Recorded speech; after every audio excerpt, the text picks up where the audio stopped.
Oh les beaux jours, le podcast des frictions littéraires.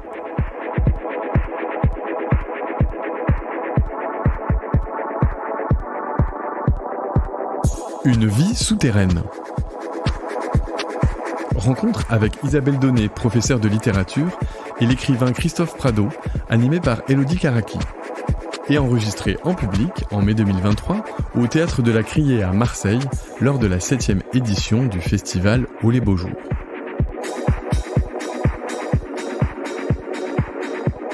Bonjour à tous, bienvenue à cette rencontre qui s'intitule Une vie souterraine et qui réunit Christophe Prado et Isabelle Donné. Bienvenue à tous les deux, je suis très heureuse de m'entretenir avec vous ce matin. Je vous présente en quelques mots. Christophe Prado, vous êtes écrivain, vous êtes né à Saint-Yrieix-la-Perche en Haute-Vienne. Les lieux sont bien trop importants dans votre œuvre pour pas le signaler. Vous avez publié 3 romans aux éditions Verdier, La Souterraine en 2005, La Grande Sauvagerie en 2010 et Les 24 portes du jour et de la nuit en 2017. 3 livres dont la lecture est extrêmement marquante. C'est vraiment une langue puissante par sa précision, par sa profondeur, par son épaisseur qui nous est donnée et qui raconte des souvenirs d'enfance, des routes la nuit, des récits recueillis, des lieux intenses de mystère et des enquêtes qui frottent des objets ou des lieux pour en faire sortir des sortilèges à la familiarité inattendue. Nous allons en reparler. Donc c'est une langue qui porte ensemble beaucoup de choses, mais qui n'en cultive pas moins un grand pouvoir d'entraînement pour le lecteur. Vous êtes aussi maître de conférences, vous enseignez la littérature à l'Université de Paris 4. Isabelle Donné, vous êtes professeure au département de langue et littérature française de l'Université de McGill à Montréal depuis 2004. Vos travaux sont notamment consacrés à la littérature française du 19e, au roman moderne que vous abordez comme forme de pensée et d'exploration du monde. Vous avez également publié des études sur Flaubert, sur le personnage romanesque, sur les liens entre littérature et peinture. Et après les grandes disparitions que vous avez fait paraître en 2008 aux presses universitaires de Vincennes, vous avez publié 3 autres essais aux éditions Boréal de Montréal, Des ponts dans la brume en 2008, Le roman sans aventure en 2015 et La vie au long cours en 2021. Et vous êtes une lectrice attentive de l'œuvre de Christophe Prado. Vous vous connaissez tous les deux, vous vous lisez. Et l'idée de cette rencontre, c'est finalement d'en faire une sorte de masterclass, un moment privilégié pour rencontrer l'œuvre de Christophe, s'y plonger, accompagné donc par Isabelle, qui les explore depuis le début.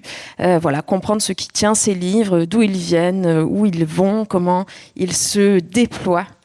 Alors, je voulais commencer assez simplement, Christophe, avec vous, et pour en revenir un petit peu au tout début, est-ce que vous pouvez nous raconter comment vous en êtes venu à l'écriture et quels sont les livres, les auteurs qui ont été peut-être comme des portes poussées, pour reprendre un de vos motifs, vers ce premier roman, La Souterraine, dont on va parler. Oui, merci de cette présentation et puis d'être là. Alors, mon rapport à l'écriture fictionnelle a toujours été entrelacé et porté également par l'écriture critique et théorique, parce qu'en fait j'ai écrit mon premier roman, La Souterraine, en même temps que j'écrivais ma thèse de doctorat, ce qui est pas très très recommandé, ce qui est une démarche qu'il faudrait normalement proscrire, mais c'est ainsi que ça s'est passé. Et à un moment j'étais bloqué dans les deux chantiers, et les deux chantiers sont débloqués ensemble. Lorsque je suis tombé amoureux d'une écriture qui était une écriture critique, qui est celle de Judith Schlanger, qui est une critique franco-israélienne que j'aime beaucoup. Enfin, j'aime son style critique. Et c'est tout d'un coup, tout s'est débloqué grâce à cette écriture. Et j'ai écrit donc la première version de ce roman en même temps que j'écrivais ma thèse. Après, ce roman a connu beaucoup de métamorphoses. Je l'ai réécrit 5 fois. Et c'est un roman bref, il fait 150 pages. Et la première version faisait 500. Donc c'est un travail complexe de réduction progressive. Et je pense qu'il a été, ma thèse porte sur Proust et Balzac essentiellement, sur des très longs romans, sur les cycles romanesques. Et donc il y a une sorte de paradoxe à écrire un livre aussi bref du côté fictionnel, mais je pense que ces œuvres-là, Balzac, Proust, sont à l'arrière-plan néanmoins de ce bref roman. Et dans ces mêmes années, j'ai lu pour la première fois des vrais contemporains, c'est-à-dire que j'étais d'abord un lecteur de la littérature du 19e siècle, et c'est assez tardivement dans ma vie de lecteur que j'ai découvert la littérature contemporaine. Et les premiers écrivains contemporains qui m'ont complètement happé, avec lesquels je me suis trouvé vraiment complètement dans une relation d'admiration similaire à celle que je pouvais avoir pour des écrivains classiques comme Balzac ou Proust. Ça a été d'une part un contemporain qui était déjà mort, mais il y a peu, c'était Pérec, mais qui a joué un rôle assez transitoire, car pas très longtemps. Et puis vraiment la première rencontre, la rencontre la plus décisive, c'était celle de l'œuvre de Pierre Michon. Là, pour la première fois, j'ai eu vraiment le sentiment qu'il y avait une œuvre contemporaine qui avait une capacité de résonance aussi grande que celle des œuvres classiques que j'admirais. Et c'est la raison pour laquelle, après beaucoup de travail, j'ai réussi à trouver une forme qui me semblait convenable pour le premier roman. J'ai envoyé celui-ci à l'éditeur de Pierre Michon. Parlons-en. Je partageais mon enthousiasme. Je n'avais encore pas fini la grande souterraine, la souterraine, pardon. Mais j'étais très très enthousiasmée par ces premières pages, et j'essayais de les décrire à une amie. Et puis à la fin, j'en suis venue justement à dire Verdier, parce que on voit que vos livres se sentent bien sous cette couverture jaune. Vous faisiez le lien avec l'œuvre de Pierre Michon, et votre deuxième roman, je crois, est adressé à Gérard Bobillier, le fondateur des éditions. Est-ce que vous pouvez nous parler un petit peu de ces éditions Verdier? Et je salue d'ailleurs Colette Olive qui est dans le public ce matin. Oui, donc il y a évidemment plein de choses différentes qui sont publiées chez Verdier, hein, mais il y a une famille de... on peut reconnaître en fait chez un nombre assez important des écrivains qui sont publiés chez Verdier une sorte d'effet de l'esprit de famille, en fait un certain rapport à l'histoire de la langue, enfin une volonté d'écrire dans une langue qui porte en elle toute la mémoire de la langue. Et donc j'ai cité Michon, mais il y a également des écrivains comme Pierre Bergogneau ou Mathieu Riboulet. Voilà. Et alors si le deuxième livre, La Grande Sauvagerie, est adressé, enfin c'est effectivement ainsi que c'est présenté sur la page de dédicace à Gérard Bobillier, c'est parce que c'est un livre qui a été écrit dans les derniers mois de la vie de Gérard Bobillier. Enfin, il a été écrit sur plusieurs années, mais le travail final s'est effectué dans les derniers mois de la vie de Gérard Bobillier. Et en fait, il a eu connaissance de la première partie du livre, mais il n'a pas pu lire, enfin, on n'a pas pu lui lire la dernière partie du livre, et donc c'est un geste, une sorte de mémoire, de mémoire pieuse comme ça, d'adresser ce livre enfin fini à celui qui n'a pas pu en avoir pleinement connaissance. Alors avant de rentrer dans ce premier livre, La Souterraine, je voudrais, Isabelle, que vous nous racontiez votre rencontre avec l'œuvre de Christophe Prado. Quels souvenirs vous gardez de votre première lecture, de cette langue? Quelle singularité, quelle familiarité se révélait qui vous a donné envie de suivre son travail? Oui, alors j'ai d'abord connu Christophe par les travaux universitaires. En fait, on s'est assez vite rencontrés, croisés par les thèmes communs qui nous intéressaient, la mémoire littéraire. Il a cité Judith Schlanger, dont je suis aussi une grande lectrice. Donc on avait plusieurs points communs. Et c'est par la suite que j'ai connu, en fait, quand j'ai su qu'il écrivait des romans, je les ai lus avec grand plaisir, grande curiosité. Et oui, la langue, bien sûr, et on pourra y revenir, elle est très importante, cette langue, parce qu'elle est porteuse de mémoire, comme on le dit. Mais ce qui m'a surtout retenu, frappé, happé, c'est cette idée de vie souterraine, cette idée que les histoires circulent à bas bruit, dans la clandestinité, dans la mémoire. Cette manière de raconter, par exemple, dans La Souterraine, l'histoire de deux enfants qui, en voiture, comme on le fait tous quand on est enfant, s'inventent des jeux pour passer le temps. Et s'inventent un grand récit, à partir des repères qu'ils trouvent sur les trajets de la route. Ce récit lui-même ne nous est pas raconté. Ce qui nous est raconté, c'est le fait qu'il se raconte des récits. Et c'est ce qui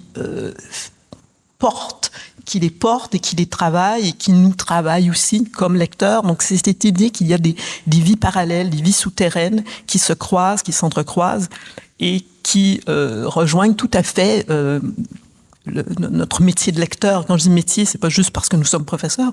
Nous tous qui lisons, pratiquons le métier de la lecture, qui est d'établir des croisements entre les histoires. Et Christophe le montre de façon magistrale, je trouve, dans ses livres, cette façon dont les histoires circulent. Et l'histoire elle-même n'est pas si importante. C'est l'idée de la mémoire, c'est l'idée des liens, des croisements. Et c'est une œuvre qui est remplie de ces réseaux mémoriels qui m'a beaucoup frappée, oui. Montons dans cette voiture avec les deux enfants. Christophe, est-ce que vous pouvez nous lire un extrait qui nous raconte ce jeu qu'ils font dans la voiture la nuit en rentrant donc de chez leur grand-mère où ils ont passé leur dimanche? Donc c'est un extrait qui se situe au début du livre. Ça va être le 3e chapitre, quelque chose comme ça. C'est des chapitres très courts. Plus que dans les divers traitements médicamenteux auxquels nous avions été soumis, qui n'avaient jamais eu d'autre résultat que de nous abîmer dans une somnolence humiliante, nous avions trouvé secours dans le paysage qui défilait autour de nous, en apparence toujours tristement semblable à lui-même, en vérité, d'une fois sur l'autre, refleuri par le jeu des heures, des saisons, toujours plus incertains, plus divers à mesure que nous prenions conscience des miracles de l'attention, de ce pouvoir souverain qu'elle a de déchirer l'inaperçu. L'oncle Raymond nous avait assuré qu'en nous appliquant à observer les arbres et les champs qui défilent derrière les vitres, le temps passerait sans que l'on éprouve le feu de la nausée, sa montée à rebours cruellement abrasive le long de canalisations digestives labourées par l'amertume. C'est de ce jour que nous étions mis à téter le paysage, avec passion, avec d'autant plus d'application que nous savions d'expérience qu'il suffisait de quelques instants de distraction pour que le mal nous reprenne avec une violence oubliée et nous oblige à passer le restant du voyage dans cet état d'anéantissement qui désormais représentait pour nous l'ancienne loi. L'obscurité n'était pas un obstacle, bien au contraire. Notre jeu reposait sur l'alternance du jour et de la nuit. Le hasard des dictionnaires nous avait appris qu'il était nictéméral. On y jouait tantôt en mode diurne, qui avait ma préférence, tantôt en mode nocturne, que Laurence affectionnait tout particulièrement. Elle s'y montrait, c'est vrai, de première force. Un détail lui suffisait. La forme d'un arbre effleuré par les phares, la lèpre d'un mur à la sortie d'un virage, pour recomposer tout ce que les ténèbres avaient englouti.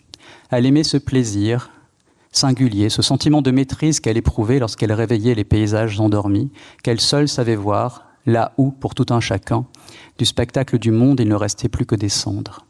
Si presque aussi bien qu'elle, je savais glaner les formes estompées de ces bosquets, granges, clôtures et rigoles, qui nous étaient autant de balises ou lire où nous en étions du trajet, je ne pus jamais rivaliser avec la conviction hallucinatoire qu'elle mettait à découvrir, jusque dans l'obscurité la plus profonde, certains volets bleus qui, seuls à trahir l'emplacement de la maison de quai, faisaient dans les frondaisons du parc des lacs d'azur qu'un œil distrait aurait pu prendre pour le ciel glorieux de la fin juin.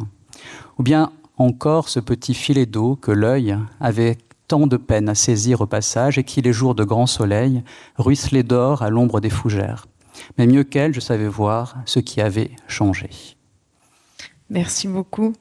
Alors avant de demander à Christophe de témoigner un petit peu de ces mots-là, mais je voulais continuer avec ce que vous disiez. En fait, Isabelle, il y a ces observations renouvelées qui ne sont jamais faites une fois pour toutes, en fait, on le voit dans le livre, et il faut quand même ajouter que quelques pages plus loin, on retrouve les deux enfants assis à plat ventre sur leur lit, qui se racontent aussi les histoires, les morceaux d'histoire en fait qu'ils arrivent à glaner dans les paroles des adultes. Donc il y a la doublure du monde, de la nuit, et puis il y a aussi encore la doublure des histoires. Et donc pour vous, il y a quelque chose d'un peu inaugural dans l'œuvre de Christophe avec cette sédimentation et cette circulation en fait d'histoire aussi.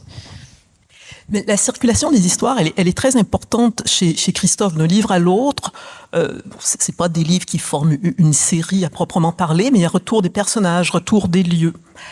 Donc, ce sont des histoires qui s'enchaînent les unes les autres. Et l'idée de raconter, d'ailleurs, c'est une narration au jeu. Les 3 romans sont narrés au jeu, et c'est pas un simple choix entre la première personne et la troisième personne. Le fait de raconter des histoires, c'est absolument central dans toute son œuvre. Les personnages se racontent, sont à la recherche de récits, de construction de récits. Et il y a une très belle expression, c'est dans les 24 portes du jour et de la nuit, le narrateur qui parle du cercle de feu des histoires. Et je trouve que c'est une très belle image parce que elle nous rappelle l'idée du conteur autour des locuteurs. Mais elle dit aussi la circulation des histoires. Et vous le dites très bien, quand les enfants, le soir, la nuit, se racontent le récit qu'ils ont pensé pendant la voiture et qui sont échangés presque par télépathie, l'histoire, elle varie, elle se transforme. Et toutes ces histoires se transforment et se relaient. Et donc, dans cette circulation, il y a constamment un renouvellement, une reconnaissance des histoires. Et tout ça est très, très lié. Et je crois que c'est plus qu'une métaphore, c'est une réflexion sur le rôle que jouent les histoires dans nos vies, dans les liens, dans ce qui fait communauté, dans ce qui fait famille, dans ce qui fait mémoire, mais famille éditoriale, famille familiale, tous les liens possibles, oui. Christophe, reparlons juste avant de reparler bien sûr des histoires de ce début de la souterraine qui est vraiment vraiment frappant, enfin l'enfance, la route, la nuit. Il faut peut-être ajouter qu'il y a une autre nuit aussi en la présence de Laurence, la sœur du narrateur, dont on va deviner une forme de vulnérabilité. Vous parlez de son regard tourné vers la grande nuit des espaces intérieurs. La nuit, ça a aussi quelque chose d'une bataille quand même dans ce livre. Puisque on va le voir lors d'un de ces fameux retours de Lubersac, le brouillard va envahir peu à peu la route et Laurence a vraiment le vertige à l'idée que la voiture s'embourbe dans la nuit, je vous cite, et elle a l'impression que la route, je vous cite encore, était en sursis, qu'elle n'avait plus la force de repousser les assauts d'une forêt désentravée. Donc il y a aussi la nuit extérieure, la nuit intérieure. Est-ce que, avec le recul, ce début de la souterraine a quelque chose de fondateur pour vous dans votre œuvre, une espèce de scène inaugurale, quelque chose qui a été fécond ensuite? Oui, alors j'ai fait une expérience un peu étrange cette semaine parce que j'ai relu les 3 livres, ce que j'avais pas fait depuis que je les ai écrits. Et donc les lire dans la continuité, c'était une expérience assez étrange. Parce qu'on est sensible effectivement à tous les retours, aux obsessions, et d'ailleurs qui passe également dans la partie critique et théorique de mon œuvre. Enfin, dans les essais que j'ai pu écrire, on retrouve en fait ce même type ces mêmes thématiques. Et effectivement, donc je sens aussi une continuité très forte, mais également une évolution. Et les 3 livres sont pas écrits exactement de la même façon. Et le premier, c'est celui qui est le plus dramatique. C'est-à-dire qu'il y a une intensité. Une intensité maximale presque constante, ce qui lui donne une résonance un peu particulière. Et je crois que ça tient en grande partie au fait que ce livre prend appui. C'est vraiment une conception dramatique, une opposition entre la nuit et le jour en fait, mais orchestrée à tous les niveaux, c'est-à-dire un niveau concret, métaphorique, onirique, enfin donc et puis également de la mémoire culturelle. donc à tous les niveaux. Mais cette construction donc c'est très simple l'histoire du livre. C'est un livre qui est très ramifié, donc il y a plein de choses un peu complexes qui se passent, mais la structure d'ensemble est vraiment très simple. C'est un retour de week-end. Et on accompagne des enfants qui, à l'arrière de la voiture, réagissent au spectacle de la route nocturne, et qui est cette fois-là spectacle un peu particulier parce que il y a un brouillard vraiment hors norme qui fait que la voiture à un moment doit s'arrêter parce qu'on peut plus continuer à progresser, et ce qui entraîne une forme d'angoisse chez d'ailleurs tous les occupants de la voiture, pas simplement les enfants. Et donc c'est une structure très simple, mais qui en fait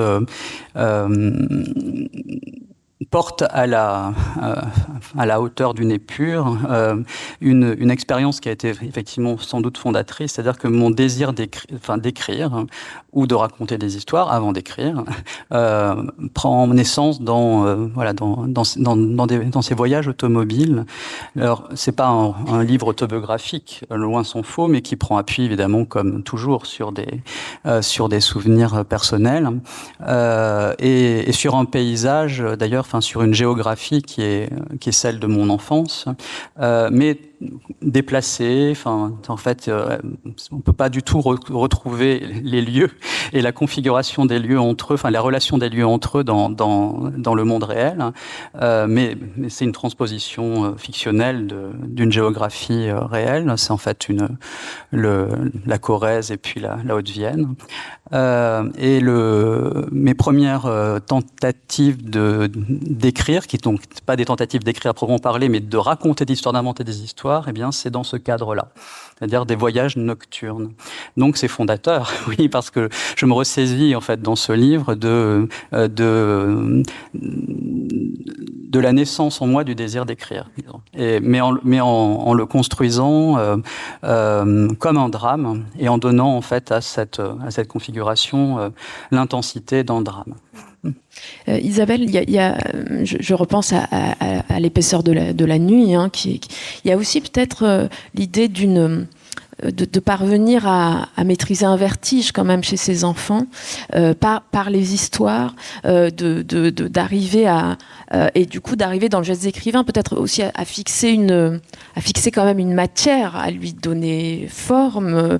Alors je ne sais pas si on peut aller jusqu'à dire la conjurer, mais je repense à l'idée que vous faites du roman moderne qui est là pour explorer aussi le monde. Est-ce qu'il y a un écho quand même, ou une espèce de métaphore avec cette nuit qui est présente ce que les enfants essayent d'en faire, parce qu'il y a une tentative de résister à un vertige quand même. Ce qui est très frappant dans cet épisode que Christophe vient d'évoquer, c'est l'idée d'un dérèglement du temps, d'une sortie du temps. Cette voiture qui s'immobilise sur la route et on entre dans une sorte d'autre espace-temps. Et il y a dans les trois livres cette idée du dérèglement du temps, et notamment dans le troisième, Les 24 portes du jour et de la nuit, le narrateur débarque d'un vol transatlantique. Il est à New York, il arrive à Paris et il est dans le décalage horaire. Et ce décalage horaire, alors il lutte contre le décalage horaire contre le sommeil, parce qu'il a rendez-vous avec quelqu'un.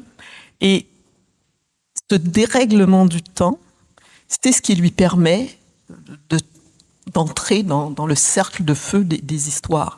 Et je crois que cette idée de dérèglement du temps, elle est essentielle pour, non seulement dans l'œuvre de Christophe, mais pour entrer dans l'idée même de ce que fait la littérature. Il faut passer dans un temps autre, dans un temps parallèle. Et le mode d'entrée, ça n'est pas nécessairement l'onirisme, le merveilleux, mais il suffit d'un léger détraquement du temps pour qu'on rentre dans un régime parallèle d'histoire, dans un régime parallèle de récit. Et en ce sens, c'est une œuvre qui... J'ai beaucoup de difficulté à la dissocier des travaux essayistiques universitaires de Christophe, parce que je lis aussi ses travaux.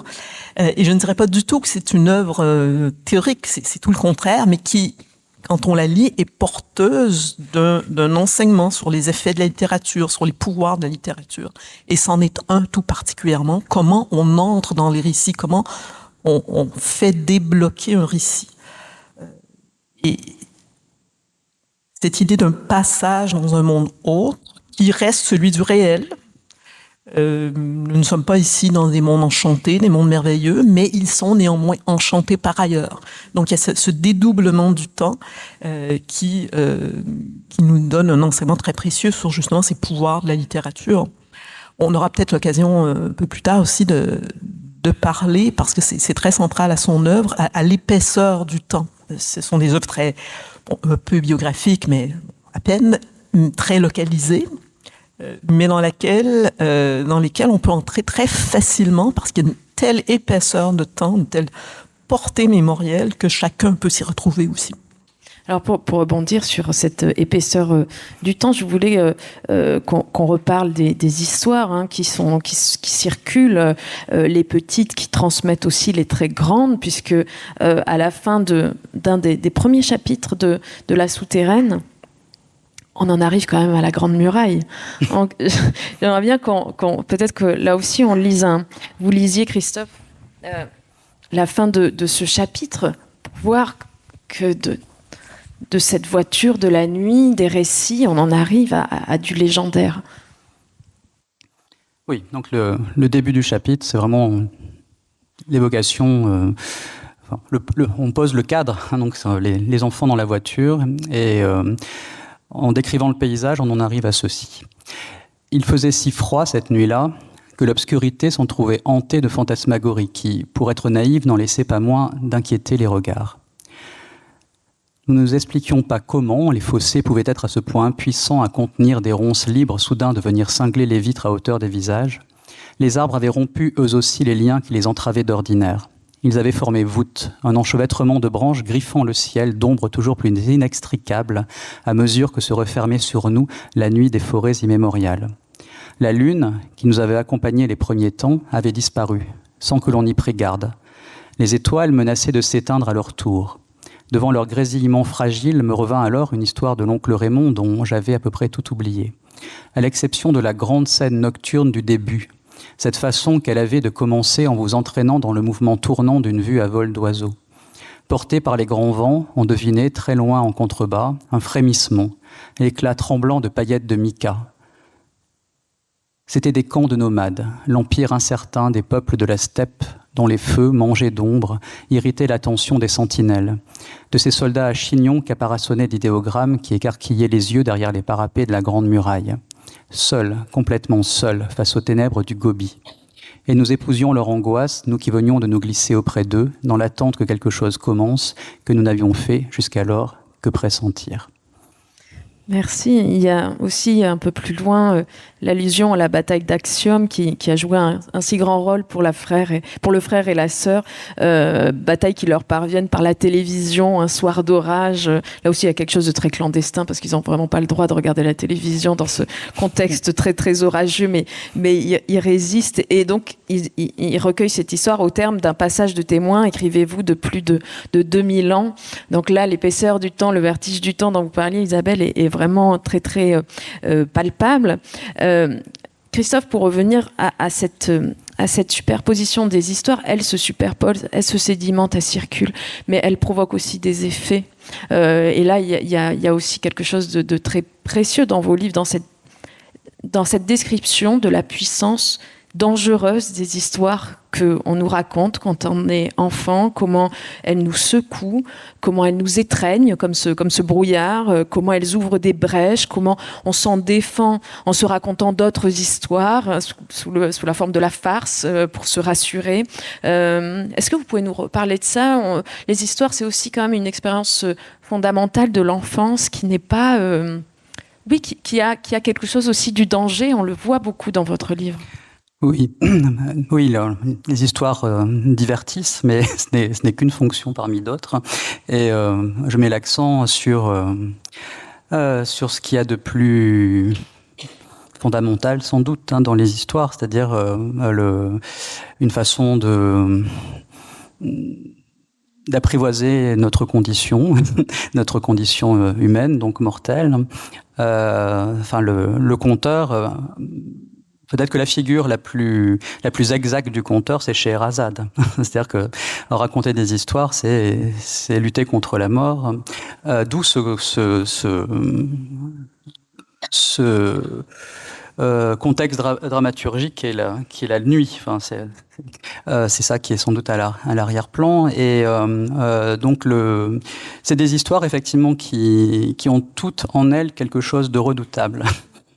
Mais si l'on lit un tant soit peu attentivement les contes, c'est toujours des histoires qui ont quelque chose en elles de redoutable. Hein, donc c'est des histoires effectivement qui ébranlent ceux qui les reçoivent, ces jeunes enfants. Ça transforme leur vie. Ça a un pouvoir très fort sur eux. Ça les inquiète, ça les rassure. Les deux ensemble, ça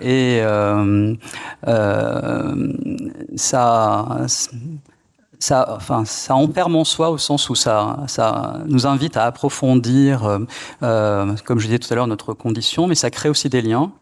Ce que j'essaie aussi de décrire, c'est les communautés narratives, ou les communautés de lecture qui se forment. Alors le lien initial, élémentaire, qui est exploré dans La Souterraine, c'est ce rapport de très très grande proximité entre un frère et une sœur, sachant que le narrateur, c'est le frère, mais que la personnalité active, c'est la sœur. C'est elle qui invente les histoires. Le frère est un peu en retrait. Et si je mets l'accent sur ça, enfin sur la façon dont les histoires créent des communautés, c'est sans doute parce que ce qui m'a donné envie d'écrire ce livre, c'est effectivement d'explorer l'efficacité de la littérature et des histoires qu'on raconte, pas simplement la littérature, puisque par exemple il y a une place très importante qui est donnée au cinéma dans ce livre. Vous avez évoqué par exemple le péplum de Mankiewicz, Cléopâtre, mais il y a plein d'autres. Il y a le western. Enfin, il y a toute une culture cinématographique qui est mobilisée, parce que il me semble que c'est vraiment une simplification totalement abusive de présenter justement le désir de raconter comme divertissement. Enfin, ou alors c'est des divertissements qui sont des jeux très sérieux, où c'est notre existence même qui est en jeu. Voilà. Et alors, comme je disais tout à l'heure, dans La Souterraine, c'est quelque chose qui prend une forme très dramatique. Dans les deux livres suivants, c'est des formes un peu moins dramatiques, avec sans doute aussi un tout petit peu plus d'humour. Mais dans tous les cas, si j'ai envie d'écrire, si j'écris, c'est parce que il me semble que c'est notre raison d'être qui se joue là-dedans. Voilà. Isabelle, pour évoquer aussi peut-être les liens dont parlait Christophe, les liens entre les histoires, et pour prendre le motif de la vie de la vie souterraine, en se plongeant aussi dans votre œuvre à vous d'essayiste. Je voulais qu'on évoque la distinction que vous faites dans un de vos essais entre les œuvres Sancho et les œuvres Don Quichotte, parce que c'est une proposition très enthousiasmante pour regarder autrement la littérature et encore une fois les liens qui se font et la présence finalement d'œuvres, la présence discrète de certaines œuvres qui n'en ont pas moins un rôle extrêmement important là aussi pour faire œuvre de circulation entre les époques. Donc peut-être c'est l'occasion aussi de parler un petit peu de votre travail d'essayiste. Est-ce que vous pouvez revenir sur cette distinction-là pour qu'on l'emporte avec nous tout à l'heure au moment de retrouver notre littérature, notre bibliothèque? Alors oui, c'est une idée que j'ai eue comme ça un jour en réfléchissant. On pense toujours à la figure de Don Quichotte, la figure de Sancho comme des êtres auxquels, sans nécessairement s'y identifier, on peut dire un tel c'est un Don Quichotte, un tel autre c'est un Sancho. Et puis l'idée m'est venue d'appliquer ces deux figures à la littérature, à une certaine catégorie d'œuvres, en disant, voilà, il existe des œuvres Don Quichotte. Les œuvres Don Quichotte, ce sont les œuvres célèbres, les œuvres marquantes, celles qui font date, qu'on apprend dans les cours à l'école, à l'université, les grands chefs-d'œuvre, disons, pour aller vite. Il y a aussi les œuvres courantes, les œuvres banales qu'on lit par divertissement et qu'on oublie aussitôt. Mais il y a une autre catégorie d'œuvres, et c'est sur celle-là que j'appelle les œuvres Sancho, et que je propose d'appeler les œuvres Sancho, qui n'ont pas le côté spectaculaire des œuvres Don Quichotte, mais qui jouent dans la vie de la littérature, d'une part, dans l'histoire de la littérature, un rôle de relais, un rôle de lien. C'est plus discret que ces grandes œuvres marquantes auxquelles on se réfère, mais qui jouent aussi dans notre vie de lecteur un rôle très important. Il y a comme ça, chacun aurait ses propres œuvres Sancho. Ça n'est pas nécessairement pour chacun d'entre nous, Madame Bovary ou À la recherche du temps perdu, qui organise nos lectures et notre mémoire littéraire. Pour chacun d'entre nous, ça peut être des œuvres plus discrètes, mais très actives. Et Sancho me semble la métaphore de ces œuvres, parce que c'est le personnage plus discret de la paire, mais c'est pas non plus un personnage secondaire. Il est essentiel. On peut pas imaginer Don Quichotte sans Sancho. C'est donc un relais indispensable. Et c'est aussi Sancho celui qui établit le lien entre la folie de son maître et la réalité. Et Sancho, c'est donc cette figure intermédiaire entre le monde concret, qui est notre monde de lecteurs, et la fantaisie, les histoires, qui est le monde de la littérature. Et donc, cette idée d'œuvre Sancho, je la trouve intéressante parce qu'elle permet, d'une part, en termes d'histoire littéraire, si on le souhaite, d'établir justement une vie littéraire, une continuité littéraire plus discrète, sans non plus qu'on puisse établir, voici, ceci est une œuvre Sancho, ceci est une œuvre Sancho, ça dépend des lecteurs.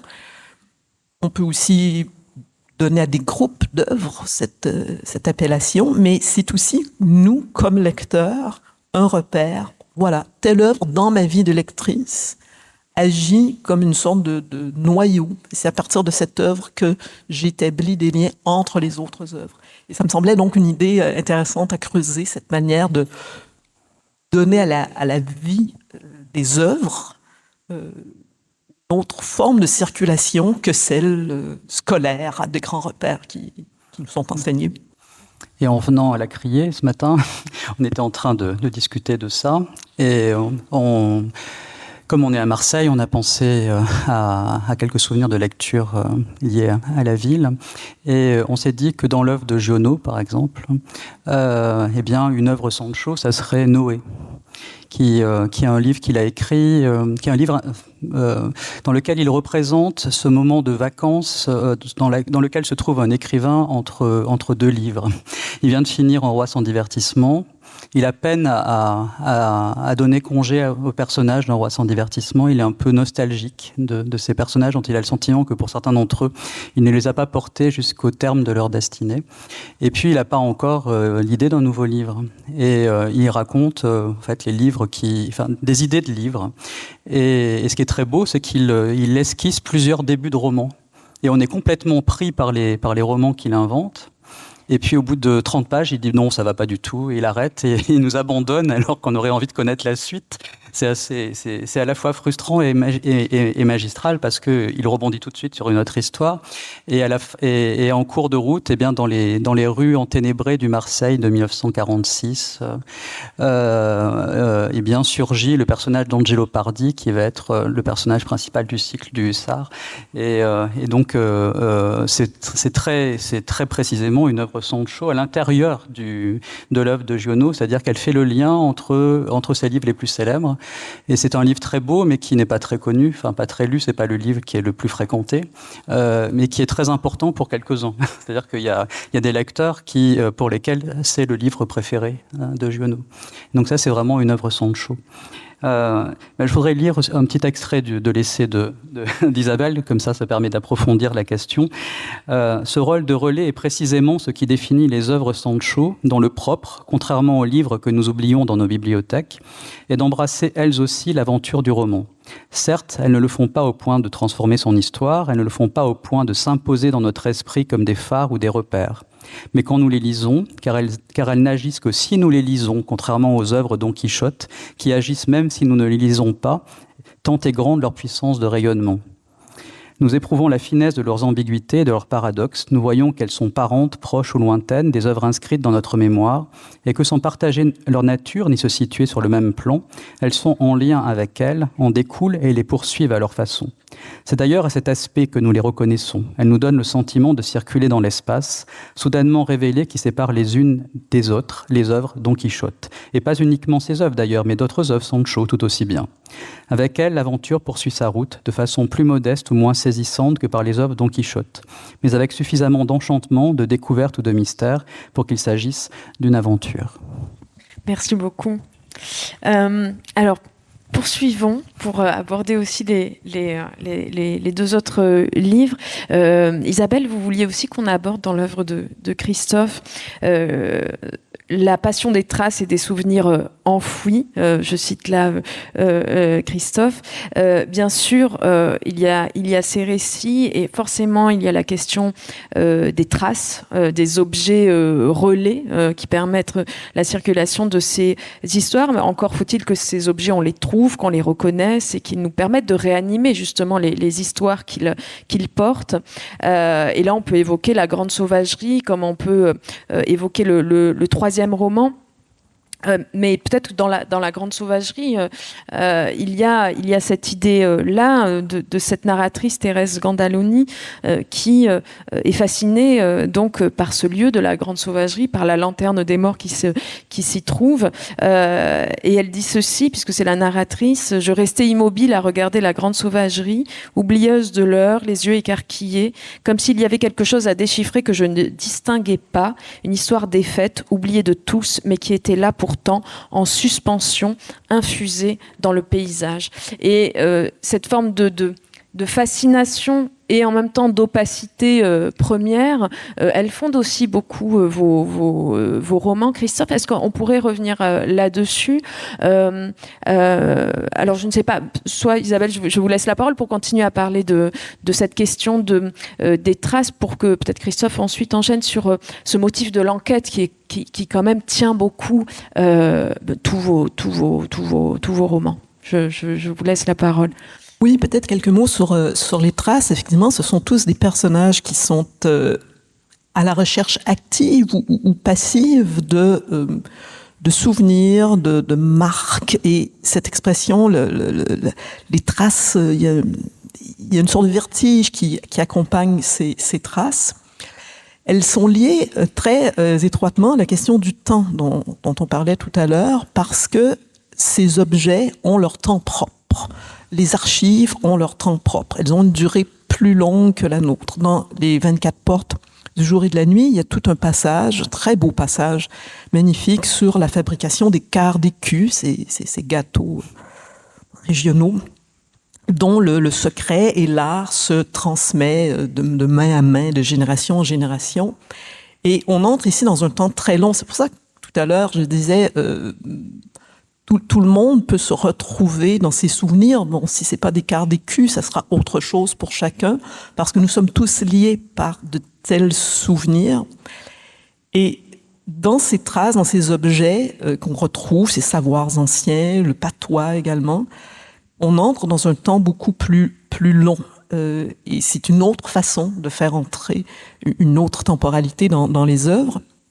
Mais ce qui est intéressant aussi, c'est la reconnaissance des traces. Les traces ne sont pas simplement là comme un savoir qui nous est donné. Il ne s'agit pas d'érudition pour simplement montrer, voilà, ce tel geste existe. Il y a un plaisir, mais c'est plus qu'un plaisir, il y a une relation aux objets.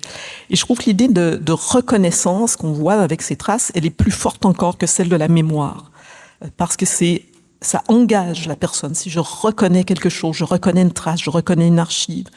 Thérèse Gandaloni reconnaît dans des archives de bibliothèques les lieux qu'elle a connus enfant.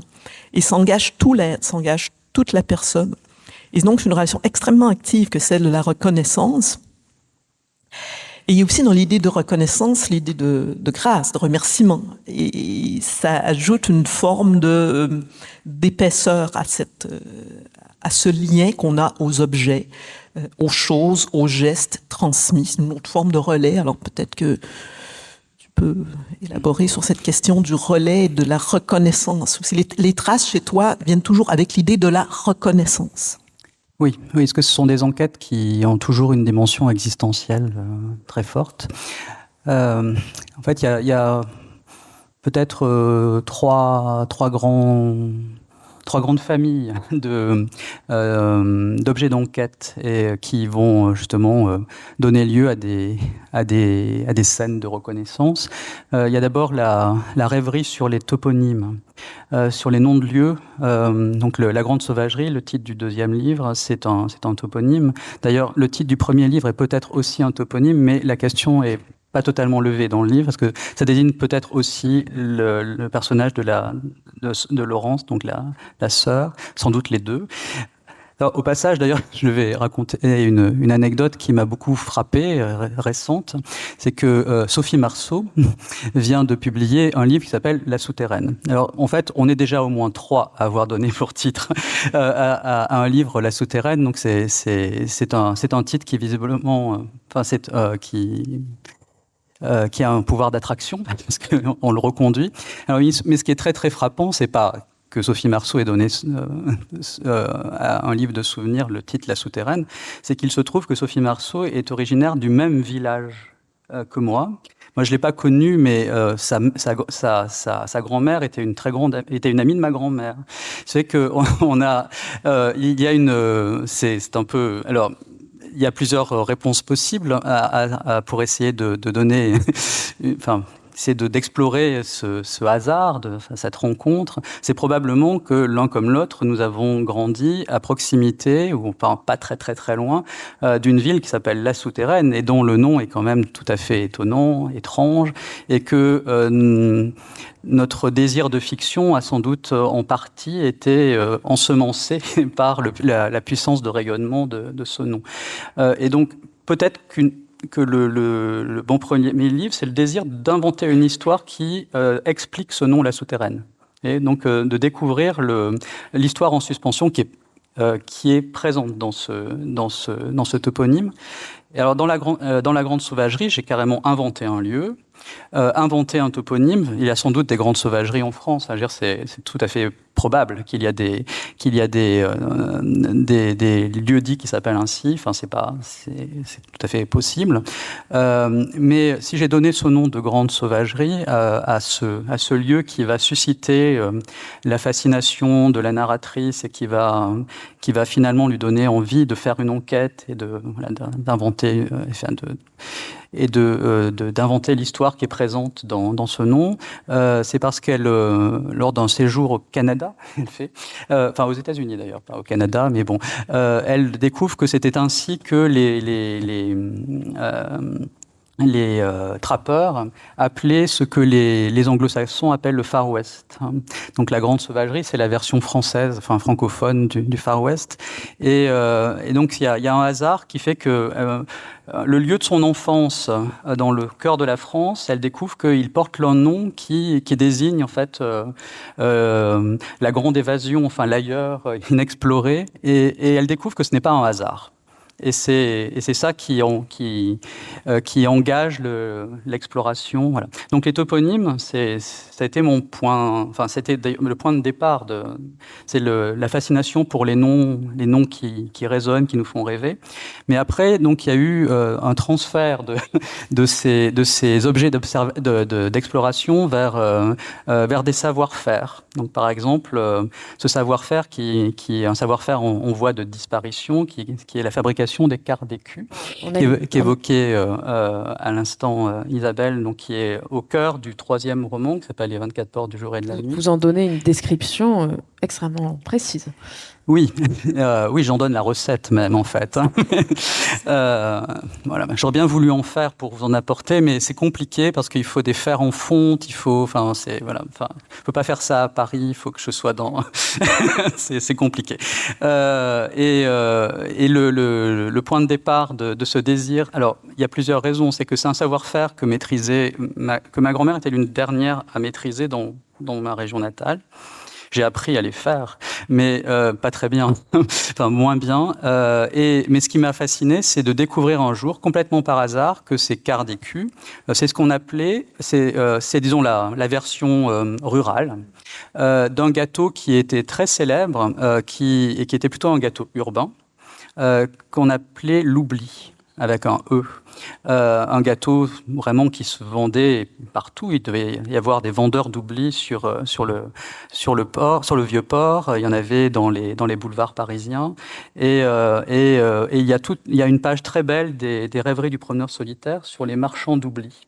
Et ça m'a complètement fasciné de découvrir que ce gâteau que dans Limousin on appelle le quart d'écu, c'était une survivance locale, rurale, de l'oubli. Et puis évidemment, le mot oubli est un mot qui résonne de bien des façons.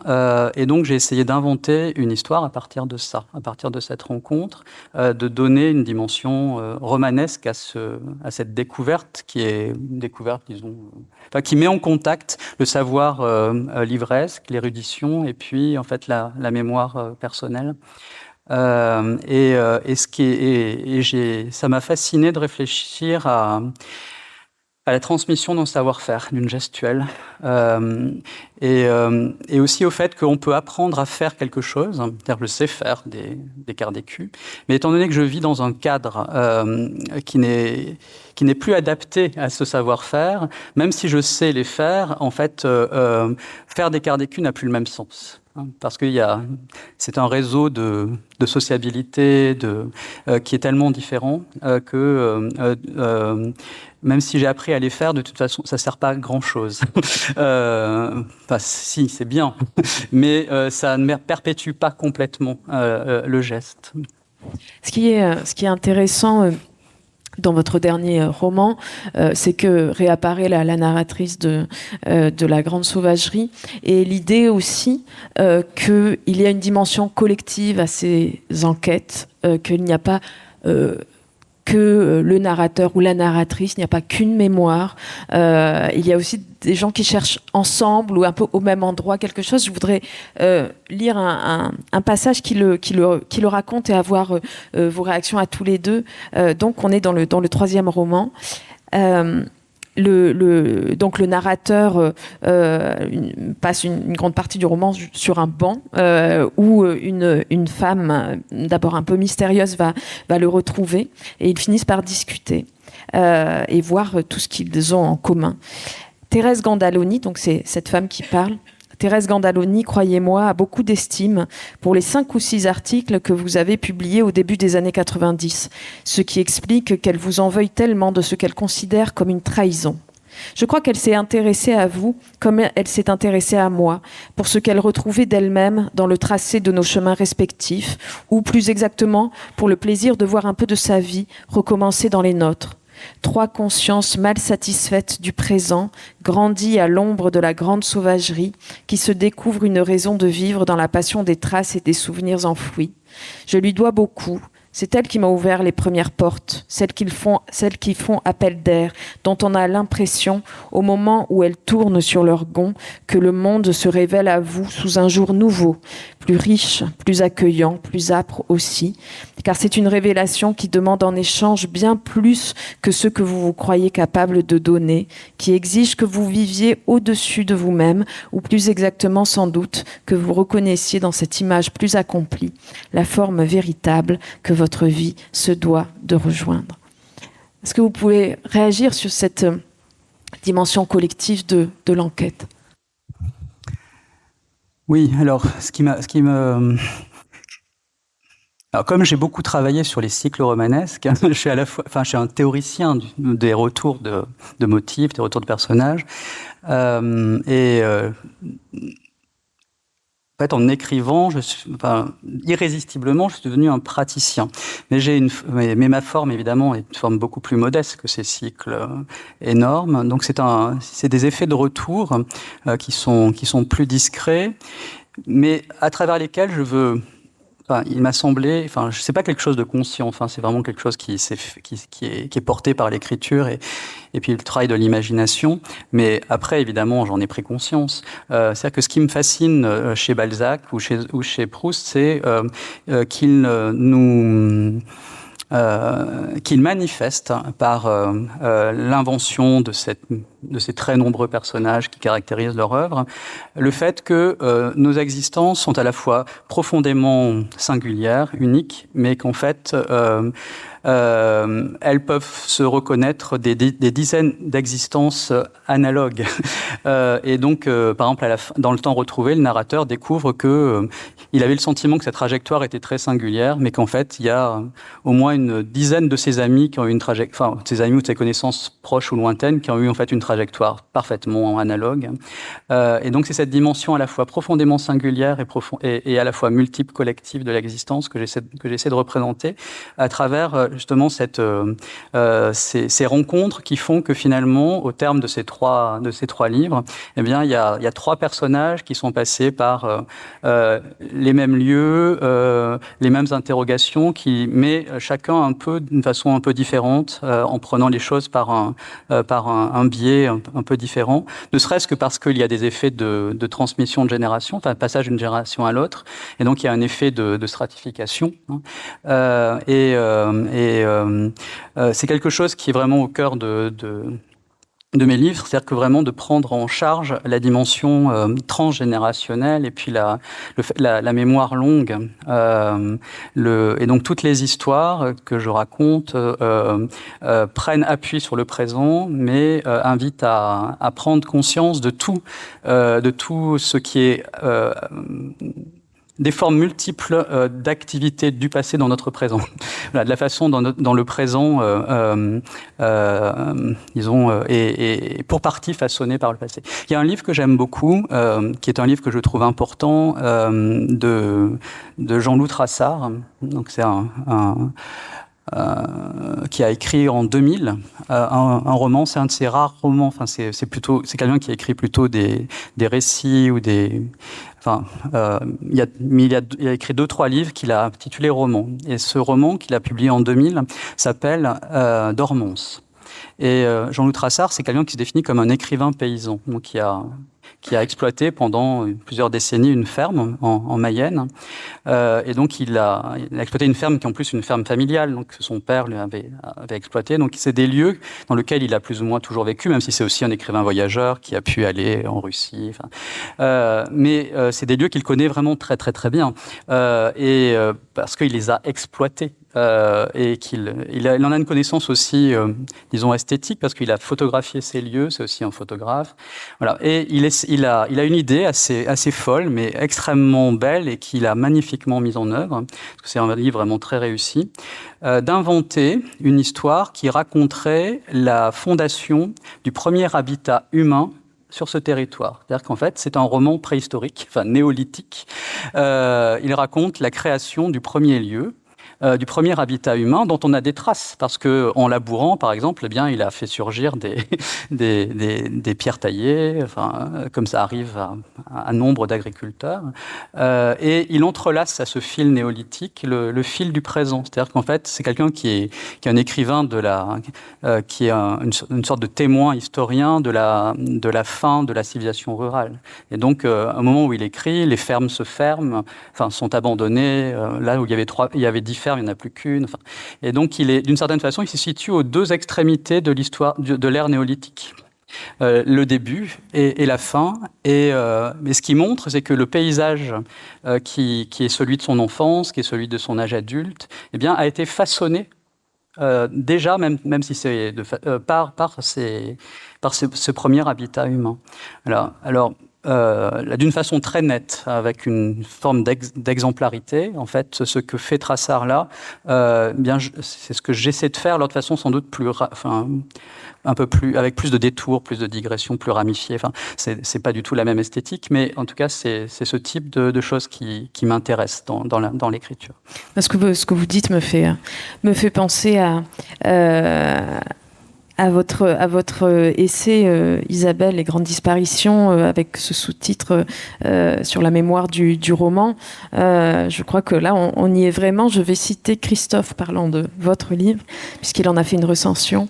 C'est parce que le roman est un art mémorieux, soucieux d'affronter le présent depuis le souvenir des mondes disparus, qu'il est apte à prendre acte du surgissement du nouveau, en le mettant en perspective, en l'inscrivant dans un espace complexe de comparaison. Je crois que ça se rejoint complètement, non ? Alors oui, je crois que c'est important de souligner ici la forme. Nous avons affaire à des romans, et le roman est une forme très fortement mémorielle et qui permet à la fois c'est-à-dire l'idée des grandes disparitions sur lesquelles j'écris un essai, c'est que le roman, on associe souvent le roman à l'idée de nouveauté. Le roman met en scène les mondes nouveaux. Mais le roman se souvient des mondes anciens qui disparaissent, qui s'éloignent peu à peu. Tout roman est porteur d'une mémoire qui s'efface, et c'est par cet effacement qu'on prend la mesure du nouveau. Et l'œuvre de Christophe s'inscrit tout à fait dans cette idée de mondes anciens qui s'effacent peu à peu, qui s'éloignent peu à peu, mais que l'on tente de retenir. Et pour revenir à la question précédente, le passage que vous avez lu, ce personnage de Thérèse Gandaloni qui est fâché parce que le narrateur des 24 portes a cessé d'écrire, je trouve ce passage très intéressant parce qu'il pose au fond la question essentielle que nous nous posons chacun, enfin peut-être pas que nous la posons comme question, mais le désir que nos vies ne soient pas oubliées, que nos vies soient racontées, ou que nous puissions nous retrouver dans un récit. Et c'est aussi un des rôles très importants des romans que de raconter des vies dans lesquelles nous puissions nous reconnaître.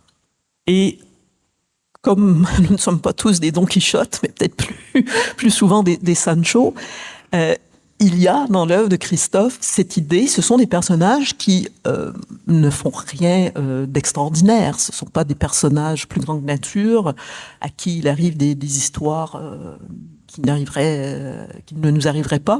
Donc nous pouvons nous identifier à eux, nous pouvons entrer justement dans la collectivité, dans la communauté qu'ils représentent.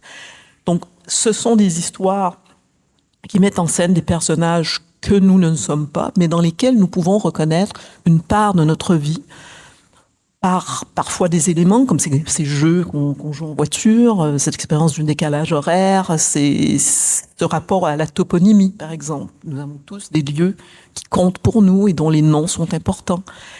Et nous pouvons retrouver une part de notre vie dans ces œuvres. Donc il y a, pour le lecteur, des personnages même éloignés, deviennent des personnages familiers. C'est un des tours de force, je trouve, de cette œuvre, qui est celle de Christophe, de faire en sorte que le lecteur peut toujours s'y reconnaître. Merci beaucoup. Je crois que l'heure a tourné et il me reste à remercier Isabelle Daunet, à remercier Christophe Prado. Merci beaucoup à tous les deux. Merci infiniment. Merci beaucoup. Merci beaucoup.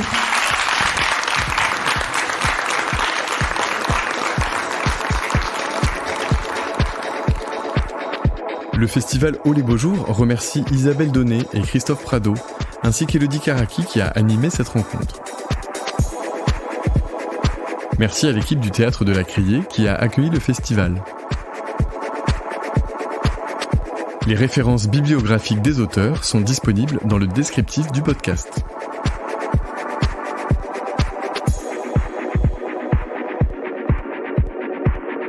Pour ne manquer aucun épisode des Frictions littéraires, abonnez-vous à ce podcast sur toutes les plateformes habituelles. La 8e édition du festival Oh les Beaux Jours aura lieu du 22 au 26 mai 2024 à Marseille.